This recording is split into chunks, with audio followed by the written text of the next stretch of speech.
우리가 인생을 살아가면서 정말 중요한 게 내가 무엇을 이루느냐, 내가 어떻게 사느냐, 내가 얼마나 선하게 사느냐, 내가 원하는 것을 얼마나 많이 가졌느냐, 이런 것보다 더 중요한 게 있습니다. 중요한 게 뭐냐면 그건 전부 내 주변의 일이에요. 내가 할 수 있는 내 주변의 일인데 그 내 주변의 일을 어떻게든 내가 막 하려고 하지만 정작 중요한 것은 더 큰 데서 일어납니다. 정작 중요한 건 더 큰 데서 일어나요. 내가 만약에 잘못된 편에 서 있다 그러면 결국 내가 하고자 하는 모든 노력이나 이런 게 아무것도 아닌 게 돼버려요. 아무리 내가 돈을 버는 기술이 좋다, 수완이 있다 이렇더라도 내가 지금 북한에 살고 있으면 어떻게 되겠어요? 힘들게 살아가야 됩니다. 아무리 내가 수완을 발휘해도 어떤 한계 이상을 넘어갈 수가 없습니다. 오히려 내가 좀 못해도, 내가 좀 부족해도 좋은 나라에 살고 좋은 리더를 만나고 좋은 왕을 만나고 이러면 훨씬 그 삶이 좋아집니다. 나와 관계없이. 제가 지난번에 잠깐 얘기 안 했나요? 어디서 제가 얘기했는데 우리 장로님들하고 한번 수련회를 진도에 갔어요. 근데 진도 제일 끝에 가니까 이 양식을 참 많이 해요. 양식을 하는데 그쪽에 보니까 김 양식을 어마어마하게 해요. 근데 그 끝에 고불고불 길도 좁은 길에 가서 항구에 딱 다다르니까 갑자기 확 눈이 떠지듯이 항구가 커지면서 엄청 복잡한데 거기에 멋진 외국인들이 되게 많은 거예요. 대부분이 다 러시아나 동유럽에서 온 사람들이래요. 근데 그 김 양식에 일을 하는 사람들이야. 근데 와, 멋있게 생겼어요. 키도 크고 아주 근육도 있고 등치도 있고 이 여자들이 보면 반할 만한 그런 사람들이야. 그냥 겉으로 보기에. 근데 그 옆에 시골 할머니, 정말 누가 봐도 시골 할머니, 땡볕에서 있었던 그 시골 할머니인데 그 건장하게 생긴 러시아 청년들이 사모님 이러고 따라다녀. 훨씬 그들이 능력도 있는 것 같아요. 열심히도 살아요. 근데 이렇게 국력의 차이를 극복하지 못하고 더 잘 사는 나라에 와서 정말 시골 할머니에게 사모님하고 따라다니더라고. 개인의 능력이 문제가 아니에요. 내가 어느 나라 사람이냐는 게 문제예요.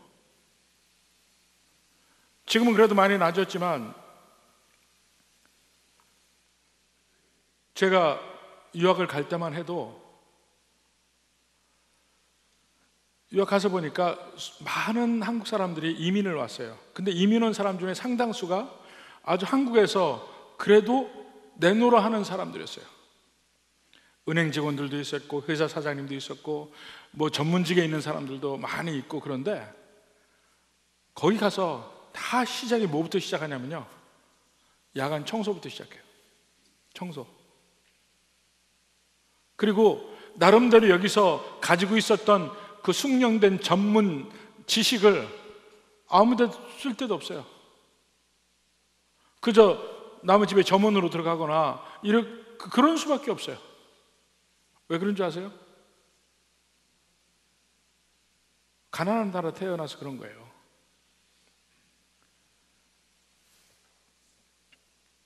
제가 미국에서 공부할 때 정말 열심히 공부를 했습니다. 근데 미국 친구들은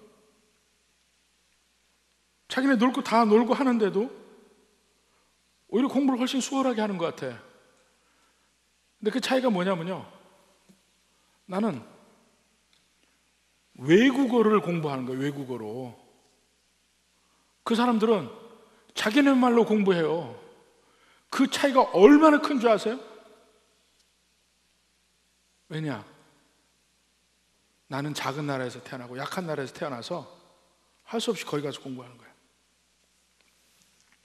내가 어느 나라 사람이냐, 나의 왕이 누구냐에 따라서 다 달라지는 거예요. 우리가 학교를 졸업하고 다들 공부 잘하는 학생들이 좋은 회사에 들어가서 정말 열심히 일을 하면서 살았습니다. 근데 어느 순간에 한 친구는 백수가 되고 한 친구는 잘 나가요. 왜냐? 한 친구 회사는 대우 망했고 한 친구 회사는 삼성이야. 내가 어디에 속해 있느냐에 따라서 내 인생과 운명이 결정나 버리는 거예요. 내가 얼마나 잘나느냐, 그게 별 의미가 없어요. 그때는. 그런 면이 우리의 인생의 다반사로 일어나는데 정말 중요한 게 뭐냐, 우리의 진정한 왕, 우리의 진정한 리더, 주인이 예수님이냐 아니냐, 여기에 따라서 삼성 대우보다 더 큰 차이가 벌어집니다. 내 능력과 관계없이, 내가 얼마나 잘났는지에 관계없이 우리의 인생이 확 격차가 나버려요. 그러니까 내가 이 세상에서 어떻게 사느냐, 물론 그것도 중요하죠. 그렇지만 더 중요한 게 있어요. 내 주인이 누구인가. 그게 더 중요하다니까요. 내가 어떻게 사느냐 하는 것보다. 많은 사람들이 성경을 보고 내가 어떻게 살 거, 여기에만 관심이 있어요. 대부분의 큐티가 그런 식으로 가요. 근데 그게 아닙니다. 성경을 보고 내 주인이 누구인가, 그걸 보려고 해야 돼요. 내 주인이 누구인가, 내 주인인 예수님이 누구시고, 그분의 특징이 뭐고, 그분의 성격이 뭐고, 그분이 원하시는 바가 뭐고, 나를 향하신 그분의 뜻이 뭐고, 이게 내가 이 세상 살아가는데 배우는 것보다 더 중요해요. 내 주인이 누군가, 그것이. 여러분은 교회 와서 내가 지혜롭게 사는 법을 배우러 왔다? 아니요. 언제나 내 주인이 누구인지 거듭거듭 깨달으러 왔다. 그게 맞습니다.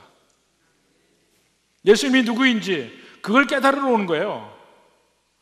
그 예수님과 함께 사는 인생이 세상 사람들과 다른 겁니다.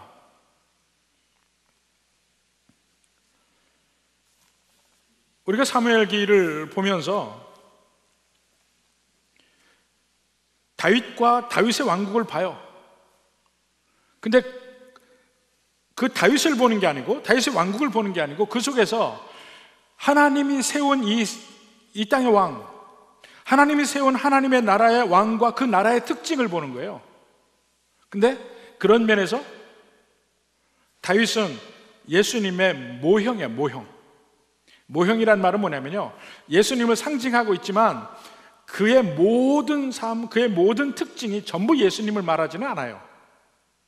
그 중에 일부.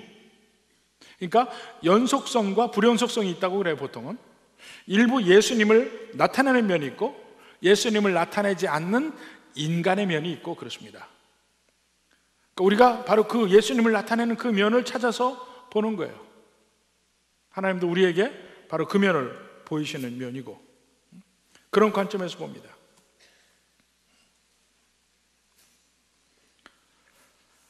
자, 지금 아직 다윗의 왕국이 제대로 서지 않았어요. 누가 전체 이스라엘의 왕이 될 것인가 하는 그 문제가 아직 끝나지 않았습니다. 유다는 일찌감치 결정했어요. 우리 왕은 다윗이다. 아직 북쪽의 10지파는 아직 결정을 안 한 때예요. 오히려 거기에 머뭇머뭇하다가 한 5년 머뭇거리다가 아브넬이 사울의 아들 이스보셋을 왕으로 세웁니다.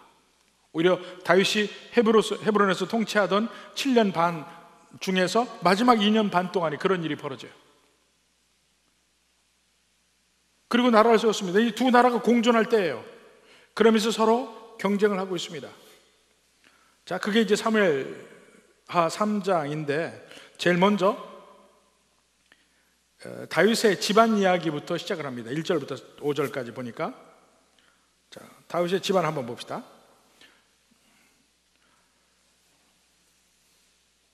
사울의 집과 다윗의 집 사이에 전쟁이 오래매. 꼭 진짜 계속 전쟁을 했다는 것보다 그 갈등이 계속 오래되었죠. 오래매. 다윗은 점점 강해지고 사울의 집은 점점 약하게 아니라, 사울의 집, 다윗의 집 할 때 그 집은 그냥 문자적인 우리 하우스가 아니고, 집이 아니고 그 가문 아니면 왕조를 말합니다. 왕조를 말해요. 그래서 두 집을 말하는데, 지금 물론 다윗의 집은 맞는데요, 지금 북쪽의 왕은 이스보셋이잖아요. 근데 이스보셋의 집이라고 하지 않고 사울의 집이라고 그래요. 사울의 집이라고. 그러니까 그게 계속 의미가 있는 얘기입니다. 근데 다윗이 점점 더 강해지고 있어요. 그러니까 자세한 내용은 사실 잘 모릅니다. 어떻게 되는지. 그런데 점점 시간이 흐를수록 보니까 다윗의 집이 강해지고 있어요. 왜 그럴까요? 그 안에 하나님의 섭리가 있는 겁니다. 이미 하나님의 섭리가 다윗의 집에 있으면 다윗의 집은 점점 강해질 수밖에 없어요. 우리의 삶도 마찬가지고, 교회도 마찬가지고, 가정도 마찬가지예요. 하나님의 섭리가 있으면 점점 제대로 뿌리를 내리고 강성해지고 할 수밖에 없습니다. 하나님의 나라도 마찬가지예요. 보이지 않지만, 여기저기서 계속해서 공격을 당하지만, 그럼에도 불구하고 하나님의 나라는 점점 강해지고 굳건해집니다. 바로 그것을 얘기한 그 예수님의 비유가 바로 씨 뿌리는 자의 비유예요. 천국은 이와 같으니, 씨를 뿌렸는데, 네 종류의 땅에 씨를 뿌렸는데 셋에는 안 나, 하나에서만 나요. 그런데 그 하나에서 난 씨가 열매를 맺는데 100배, 60배, 30배 열매를 맺어. 언제나 그 형식의 반복입니다. 하나님의 섭리가 이루어집니다. 자, 2절부터 5절까지는 다윗의 헤브론에서 난 아들들을 이야기합니다. 근데 여러 아들들이 있어요. 암논이 있고, 길르압이 있고, 압살롬, 아도니아, 스바냐, 이드르암, 이 아들들이 있는데 6 아들인데 전부 어머니가 몇 명이에요? 어머니가 몇 명이에요? 왜 몰라, 모르긴 6명이지. 각 아내 중에 아들 하나씩이에요. 6명이야. 아들이 많아진다는 면에서도 뭐 그 다윗의 집이 강해진다고 할 수는 있는데, 벌써 이미 헤브론에서 다윗의 아내가 6명이나 돼요.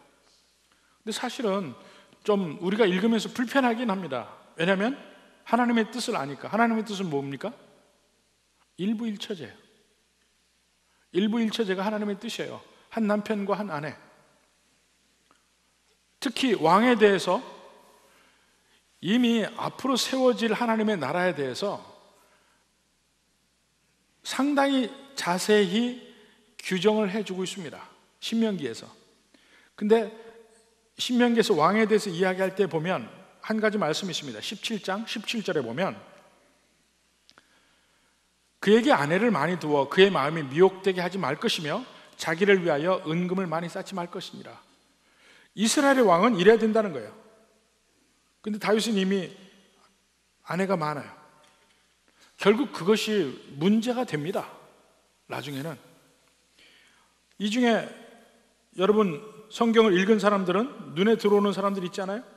제일 먼저 맏아들 암논, 그는 무슨 일을 합니까? 나중에 자기의 배다른 여동생 다말을 겁탈합니다. 이것이 다윗의 집안에 온갖 난리가 일어나는 단초를 만들어요. 그러니까 그 다말의 친오빠인 압살롬이 이를 마음에 두고 있다가 결정적인 순간에 암논을 죽이죠. 그리고 이것 때문에 자기 아버지 다윗의 눈밖에 나고 그 일 때문에 결국은 그는 반란을 일으킵니다. 온 나라가 뒤집어지는 일이 벌어지죠. 그리고 거기 나오는 그 넷째는 아도니아가 있죠. 아도니아. 그 아도니아는 사무엘하가 다 끝나고 열왕기상 가보십시오. 어떻게 되는지.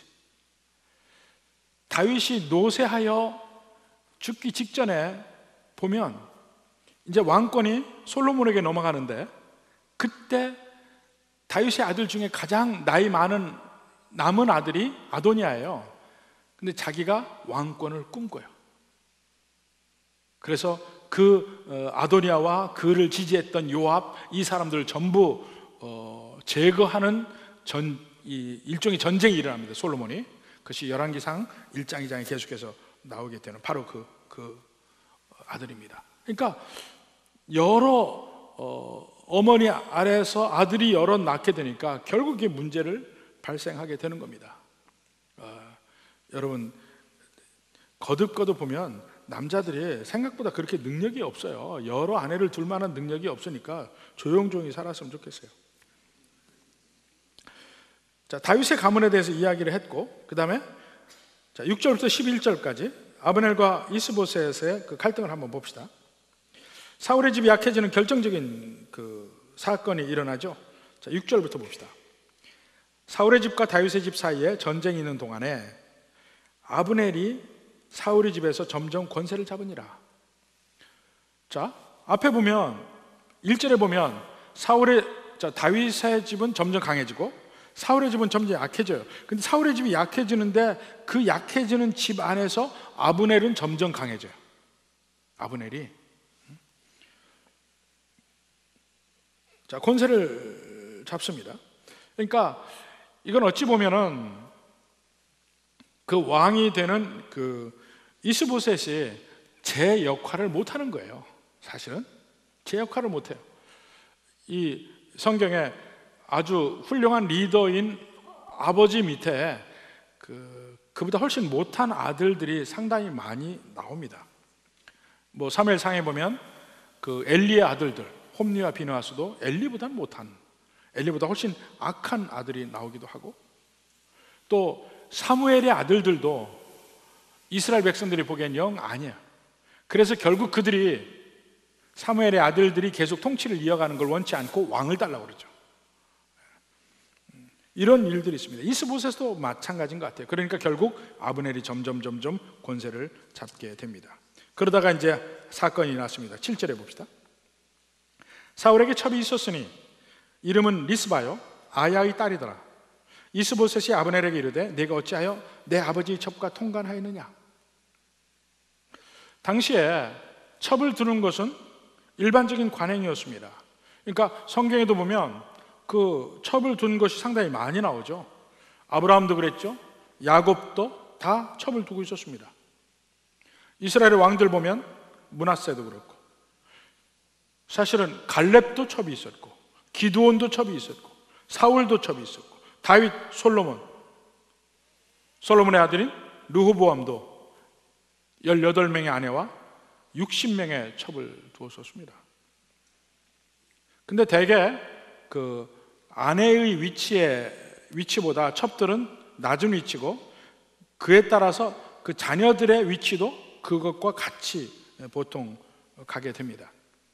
근데 사실 그렇게 아내를 많이 두는 이유가 정략적인 이유도 있고, 서로 여러 나라와 화친을 하는 그 방편 중에 하나가 정략 결혼이 있었습니다.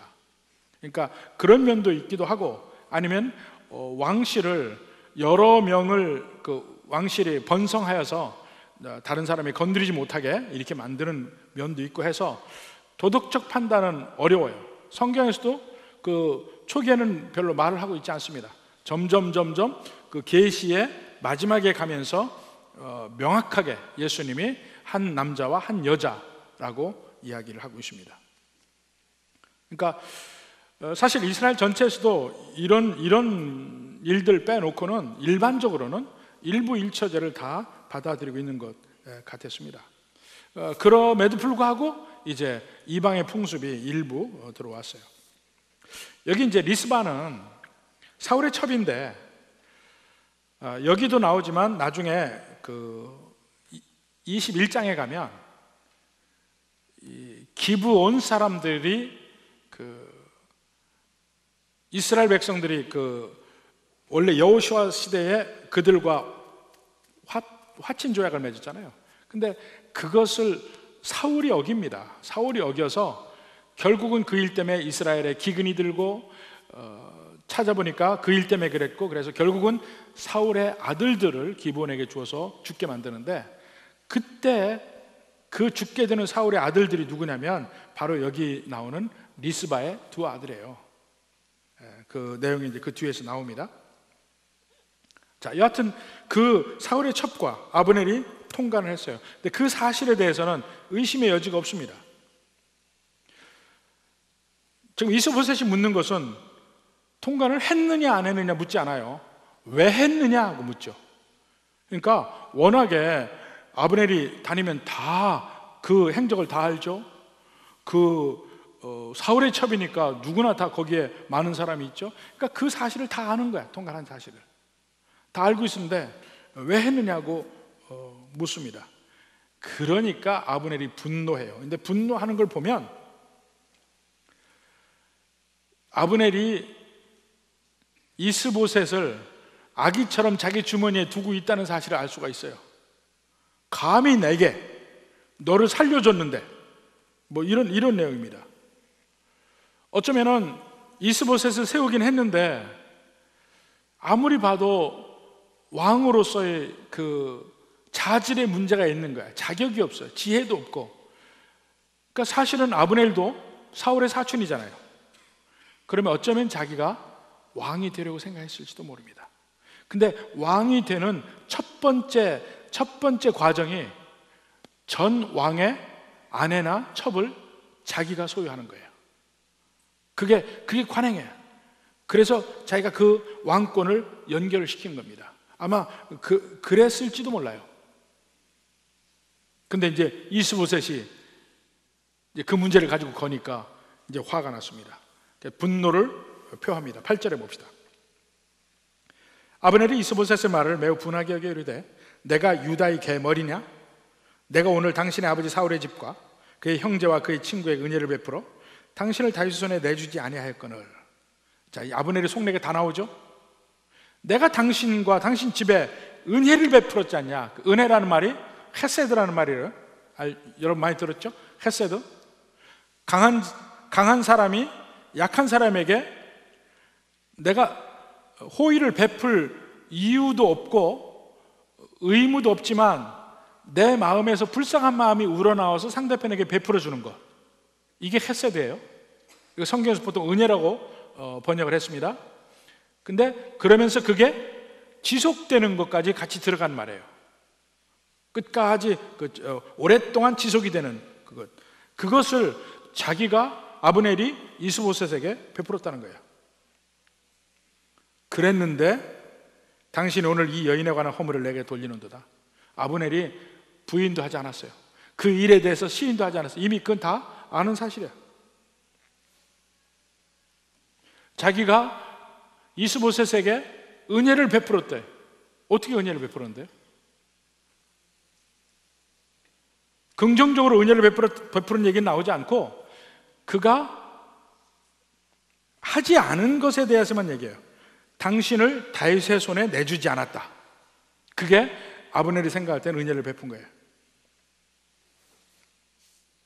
그러면서 그가 분노하면서 이야기합니다. 9절 10절에 여호와께서 다윗에게 맹세하신 대로.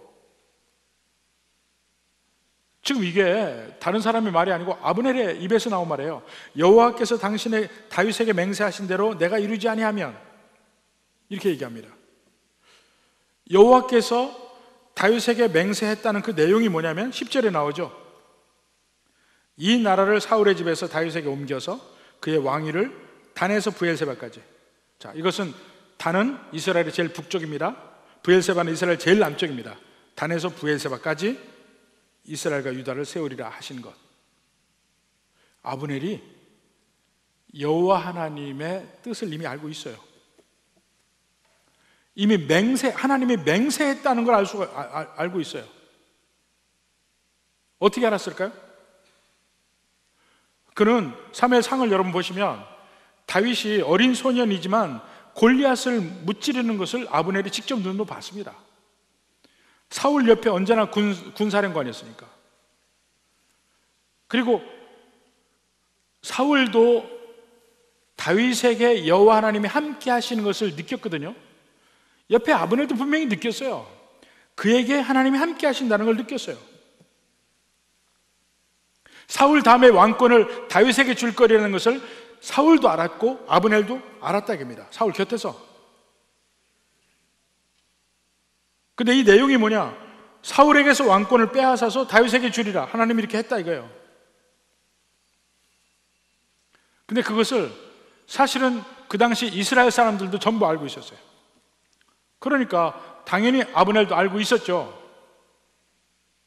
문제는 그렇게 알고 있었으면서도 왜 아브넬은 사울의 집을 지키려고 했고 이스보셋을 왕으로 세웠을까? 그게 문제가 되죠. 그러니까 그런 면에서 그는 하나님을 믿은 사람은 아닌 것 같아요. 없다고 그래요, 없다고. 하나님을 믿은 사람은 아닌 것 같아요. 하나님의 뜻이 그런데 사울의 왕국에서 다윗의 왕국으로 넘어가는 걸 원치 않아요. 근데 이스보셋 하는 걸 보고 이제는 그 하나님 뜻대로 해야 되겠다 하고 이제 마음을 바꾸는 겁니다. 그런데도 그의 그 잘못된 마음을 느낄 수 있는 것이 9절에 보니까 여호와께서 다윗에게 맹세하신 대로 내가 이루게 하지 아니하면 하나님이 내게 벌을 내리시 마땅하다. 그러니까 자기가 이루겠다는 거예요. 내가 이루겠다 이거예요. 하나님의 뜻을. 얼마나 큰 교만입니까? 하나님이 이루시는데 내가 거기에 내가 할 수 있는 게 뭐가 있어요? 하나님이 이미 이루시겠다고 할 때 내가 거기에 더할 수 있는 게 있습니까? 감할 수 있는 게 있습니까? 동참할 수 있는 것 자체가 축복이에요. 그냥 하나님이 나를 거기에 써주시면 그 자체가 복이에요. 내가 이루겠다. 지금 아브넬의 불신앙과 교만이 다 나와 있습니다. 그러면서 다윗을 온 이스라엘의 왕으로 내가 만들겠다. 지금 그렇게 얘기하고 있어요.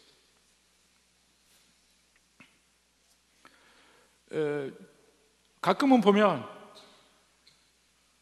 여러 곳에서 그런 일이 벌어지는 거 봅니다. 뭐 교회도 마찬가지고 교회 아니고 다른 단체에서도 보면 누가 한 사람이 리더가 돼요. 그러면 그 옆에서 내가 그를 리더로 만들었다 그렇게 얘기하는 사람이 꼭 한둘씩 나와요. 내가 만들었대. 내가 만들 거래. 하나님이 하시는 일이에요. 지금 아브넬이 지금 그런 일을 하고 있습니다. 그러니까 아브넬은 두려워서 감히 대답하지 못하더라. 근데 그 일로 끝나는 것이 아니고 아브넬은 말로만 하는 게 아니에요. 바로 실천에 옮기기 시작합니다. 바로 12절부터 보니까 아브넬이 바로 이제 다윗에게 전령을 보내서 이야기합니다. 12절에 봅시다. 이 땅이 누구의 것이니까? 누구의 것이죠? 사실 이게 상당히 애매한 말이에요. 이 땅이 누구의 것이니까 할 때 다윗 당신의 것이 아닙니까? 하고 이해할 수도 있고 여기 이 땅은 내 겁니다 하고 이해도 할 수 있어요. 근데 의도적으로 잘 얘기를 안 해. 자기가 북쪽을 다 자기 손에서 쥐고 통제하고 있다는 것을 컨트롤하고 있다는 것을 은근히 보여주는 것 같습니다. 이 땅이 누구의 것이니까? 당신은 나와보다 언약을 맺사이다. 내 손이 당신을 도와 온 이스라엘 당신에게 돌아가게 하리이다. 이쪽은 자기 거라니 자기가 주겠다 이거야.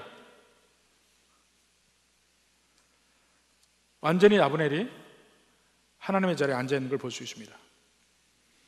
근데 다윗은 의외로 쉽게 수락해요. 13절에 보니까 이르되 좋다, 내가 너와 언약을 맺거니와, 그렇지만 한 가지 조건이 있다 이거예요. 원래 내 아내 사울의 딸 미가를 내게 데려오라. 아브넬에게 주도권을 주지 않고 다윗이 주도를 합니다. 오케이, 미가를 데려오라. 그리고 아브넬을 기다린 게 아니고 바로 그 다음에 이스보셋에게 연락을 합니다. 14절에 다윗이 사울의 아들 이스보셋에게 전령을 보내 이르되 내 처 미가를 내게로 돌리라. 그는 내가 전에 블레셋 사람의 포피 100개로 나와 정원한 자니라. 실제 그렇거든요. 다윗이 점점 강성해져 가는 걸 보고 음모를 꾸밉니다. 다윗을 죽이려고, 다윗을 자기 손이 아니고 블레셋 사람의 손에 다윗을 죽게 만들려고 일부러 누구든지 블레셋 사람의 포피 100개를 가져오는 사람은 내 딸 미가를 주리라. 다윗에게 이야기해요. 근데 다윗이 가서 진짜로 해오고 미가라고 결혼을 하게 됩니다. 근데 사울이 다윗을 죽이려고 할 때 미갈은 남편인 다윗을 숨겨주고 도망가게 합니다. 사랑을 했던 것 같아요. 근데 그 일 이후에 다윗이 도망가고 나니까 사울이 미갈을 다른 남자에 주죠. 여기 나오는 남자에게. 이건 참 그 자체도 못된 일을 했는데 다시 돌려주라 얘기합니다. 왜 다윗이 미갈을 원했을까요? 개인적인 사랑보다는 다른 이유가 더 많은 것 같아요.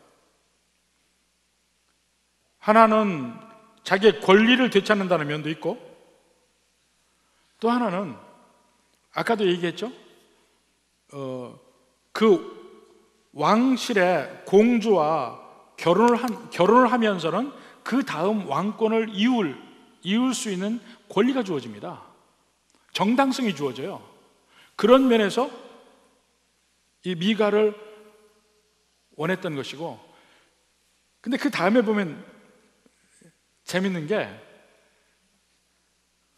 지금 나라가 분명히 달라요. 남쪽은 유다의 다윗이 있고 북쪽은 왕으로 이스보셋이 있고 그 위를 통제한다고 자기가 마치 모든 걸 마음대로 한다는 아브넬이 있는데 둘 다 지금 다윗의 말을 다 들어요. 같이 들어. 재미 좀 보십시오. 15, 16절 볼 때 이스보셋이 사람을 보내 그의 남편 라이스의 아들 발디엘에게서 그를 빼앗아 왔다. 자, 이번에는 이스보셋이 다윗의 말대로 하죠. 순정에서 그대로 해요. 그 다음에 그의 남편이 그와 함께 오되 울며 바후림까지 따라왔더니, 이 바후림은 어디냐면 예루살렘 바로 북쪽이에요. 근데 바후림까지 따라왔다 하는데 그 따라온 거리는 그렇게 길진 않습니다. 근데 아브넬이 그에게 돌아가라 그래. 그러니까 미갈을 돌려주는데 이스보셋, 아브넬 다 나서서 지금 다윗의 말대로 다 하고 있는 거예요. 다른 나라 왕이며 다른 나라 군사령관인데 그러고 있어요.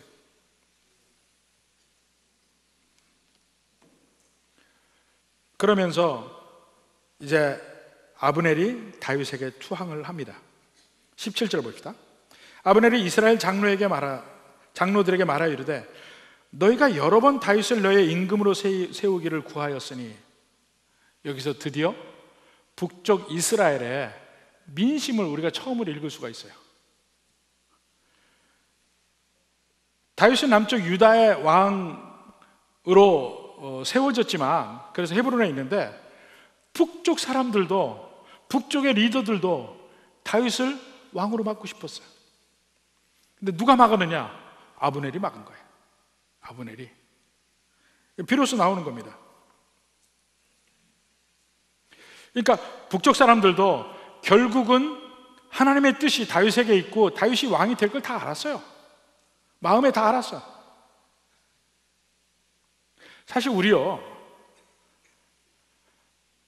우리 마음속에 내가 잘못된 것, 누가 잘한 거, 옳은 거 사실은 마음에 우리 다 압니다. 근데 많은 경우에 내가 나를 속이고 내가 상대편을 속이는 것 뿐이에요. 근데 마음에는 다 안다는 거예요. 심지어는 모든 인간의 마음에 하나님이 살아계심도 누구나 다 안다는 거예요. 우스갯소리도 있습니다. 우스갯소리예요. 중이 가다가 물에 빠졌는데 아이고 하나님 그러더래. 그 마음 속에도 하나님의 존재를 인정하고 있더라, 뭐 그런 의미죠. 그런 의미예요. 결국은 이 세상 누구나 하나님의 존재를 알고 있고 나를 지으신 창조주의 존재를 알고 있다는 거예요. 마음 깊이에는. 근데 그것을 죄로 덮어놓고 아니다 아니다 부정하는 것이죠.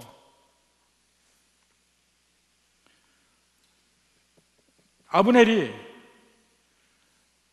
북쪽 이스라엘을 그의 힘으로 통치하는 동안 수많은 사람들은 이미 다윗이 왕이 되어야 한다는 거 알고 결국 될 거라는 것도 알아요.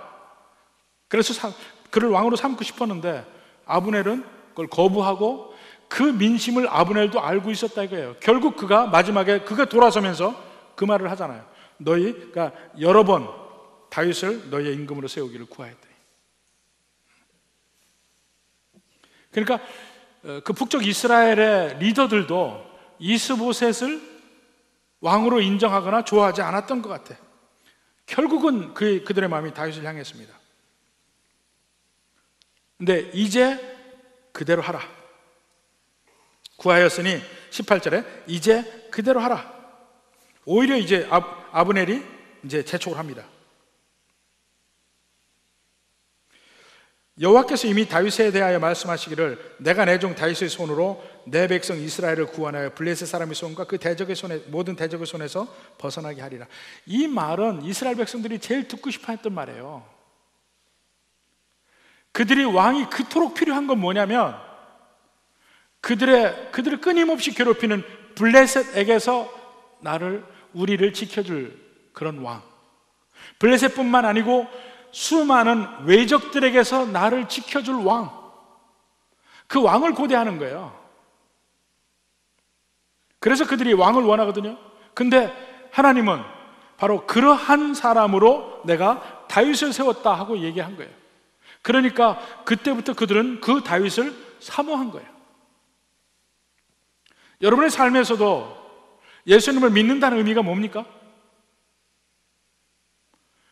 결국 예수님을 왕으로 모실 때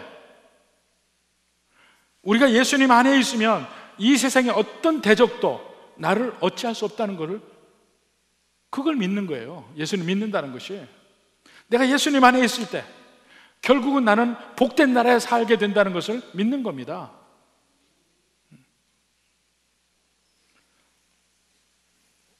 바로 이런 면이 이스라엘에게서 볼 수 있는 것입니다. 그래서 그들이 거부할 수 없는 그 말을 하는 거예요. 하나님이 다윗을 세워서 블레셋이나 다른 모든 대적들에게서 벗어나게 한다고 하지 않았느냐. 이제 그 다윗을 세우자. 그 얘기입니다. 근데 사실 아브넬이 이 말을 하지만 성경에 많은 사람들이 자기도 이 말의 의미가 뭔지 모르고 그 말을 해요. 여기서도 보면 아브넬이 합니다. 이미 다윗에게 대하여 말씀하시기를 내가 내 종 다윗의 손으로, 내 종 다윗이라고 얘기해요. 그 다윗에 대해서 고정적인 타이틀이 뭐냐면 내 종 다윗이에요. 하나님께서 언제나 얘기할 때 내 종 다윗. 이것을 아브넬이 얘기를 하고 있습니다. 자기는 지금 무슨 말 하는지 몰라요. 하나님이 즐겨 쓰시는 말, 중요한 호칭입니다. 그리고 또 하나는 내 백성 이스라엘을 구원하여, 내 백성이라고 해요. 하나님이 그렇게 말씀하셔도 그대로 얘기했는지 모르지만 바로 여기도 의미 있는 말입니다. 하나님이 내 백성이라. 근데 결정적으로 아브넬이 꼭 해야 될 말은 하지 않아요. 그게 무슨 말이냐면, 그렇다면 왜 그가 처음부터 다윗을 인정하고 가지 않았을까요? 백성이 다 원하고 다윗은 이미 남쪽에서 왕으로 서 있는데 왜 그는 그걸 막았을까요? 오히려 그걸 막기 위해서 이스보셋을 왜 세웠을까요? 거기에 대한 잘못은 지금 하나도 얘기 안 해요. 아브넬 스스로. 다윗이 그들의 왕이 되지 못한 유일한 이유가 바로 아브넬이었다는 것을 비로소 알 수가 있습니다. 아브넬이 막은 거예요. 근데 이제 그 안에 분란이 나서 드디어 이제 아브넬도 마음을 바꿔서 이제 다윗에게 북쪽을 넘기려고 하고 있습니다. 이제 19절 후반부부터 봅시다. 이 19절부터 봅시다. 아브넬이 또 베냐민 사람의 귀에 말하고, 사실 베냐민 사람들이 제일 민감할 거 아닙니까? 바로 베냐민 사람, 바로 사울의 집이 거기 있고, 아브넬도 베냐민 사람이고, 근데 그 베냐민 사람에게도 이야기하고 베냐민 사람도 이해해요. 다윗이 되어야 한다고 이해를 하고 있어요. 자, 그렇게 하고 난 뒤에 그 다음에 19절 후반부에 아브넬이 이스라엘과 베냐민의 온 집이 선하게 여기는 모든 것, 선하게 여기는 모든 것이 뭐죠? 다윗이 자기네들의 왕이 된다는 것, 그것이 옳다 하고 생각한다는 것입니다. 모든 것을 다윗의 귀에 말하려고 헤브론으로 가니라. 헤브론으로 갔습니다. 20절에 아브넬이 부하 20명과 더불어서 헤브론에 갔더니 거기서 잔치를 배설해 줍니다. 아주 환영하죠. 잔치를 베풀어서. 그리고 나서는 아브넬이 거기서 이야기합니다. 21절에 아브넬이 다윗에게 말하되 내가 일어나 가서 온 이스라엘 무리를 내 주 왕의 앞에, 이제 다윗에게 내 주 왕이라고 이야기해요. 왕 앞에 모아 더불어 언약을 맺게 하고 마음에 원하시는 대로 모든 것을 다스리시게 하리이다. 하리이다의 주어가 누굽니까? 하리이다? 내가, 아브넬이라는 말이에요. 내가 그렇게 만들어 주겠다는 거예요. 그러니까 지금 아브넬은요, 이스보셋을 왕으로 세운 것처럼 다시 다윗을 왕으로 세우고 다시 자기가 수렴청정하겠다는 의지가 보여요. 자기가 만드는 거예요, 왕을.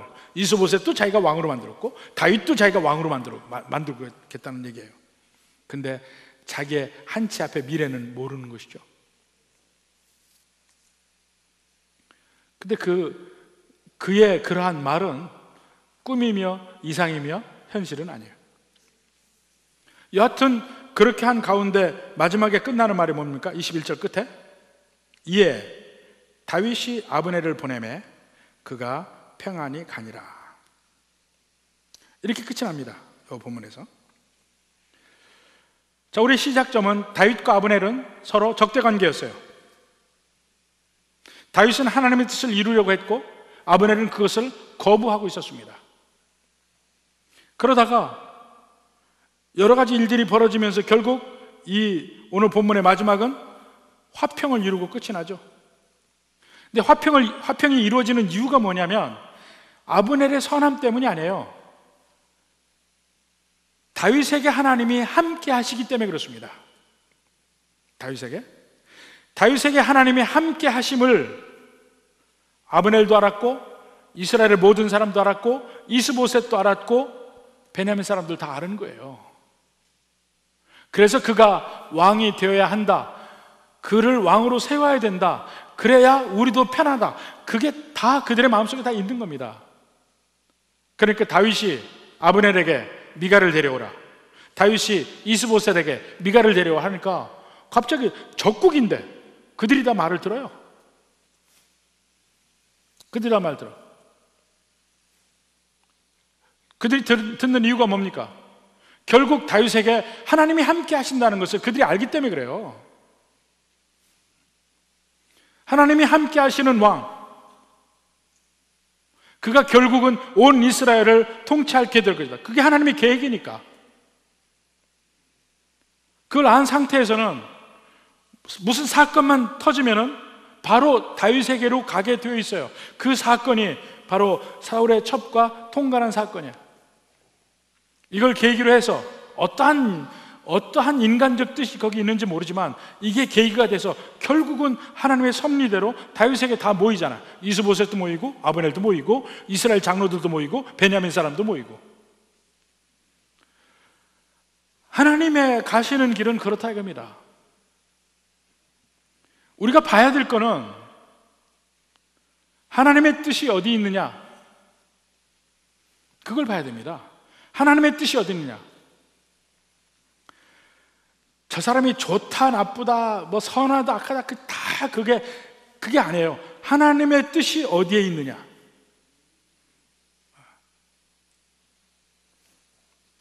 저는 전에 서울에 있을 때 정말 제가 어른으로 모신 분이, 그 목사님이 정말 괴팍했어요. 괴팍한 목사님이 있었어요. 인간의 상상을 초월하게 괴팍했어요. 근데 목회를 참 잘했어요. 저렇게 괴팍하고 저렇게 독특하고 기인 같은 분이 어떻게 목회를 할까 생각하는데, 이분에게 한 가지 분명한 게 하나 있었습니다. 하나님을 사랑하고 하나님을 의지해요. 하나님을 사랑하고 하나님을 의지해요. 그러니까 그 성도들이 아마 그걸 본 것 같아요. 금연을 보고 이해하고 인식하고 있었던 것 같아요. 그렇게 가더라고요. 우리도 세상의 모든 것을 선악의 관점으로 보려고 하지 말고 하나님의 관점으로 보려고 노력을 해야 합니다. 과연 하나님의 뜻이 어디 있느냐? 나를 향하는 하나님의 뜻이 어디에 있느냐? 우리 교회를 향한 하나님의 뜻이 어디에 있는가? 우리 구역에는 하나님의 뜻이 어디에 있는가? 이런 것을 서로 보기 위해서 같이 노력하고 같이 기도하고 이렇게 해야 합니다. 그리고 하다 보면요, 결국은 우리의 모든 마음속에 점점 그것이 무엇인지 인식하기 시작해요. 근데 그걸 거부하지 말자 이거예요. 하나님의 뜻이 느껴질 때 그걸 거부하게 되면 아브넬의 길을 가게 되는 거예요. 거부하지 말고 그 뜻 안에서 우리가 행동하려고 노력하다 보면 우리는 어느덧 하나님 나라의 백성으로서 복된 길 안에 서 있어요. 내가 잘하고 못하고 문제가 아니에요. 내가 어디에 서 있느냐가 더 큰 문제예요. 내 왕이 누구냐? 내 리더가 누구냐? 거기에 따라서 우리 인생의 잘잘못이 결정이 난다니까.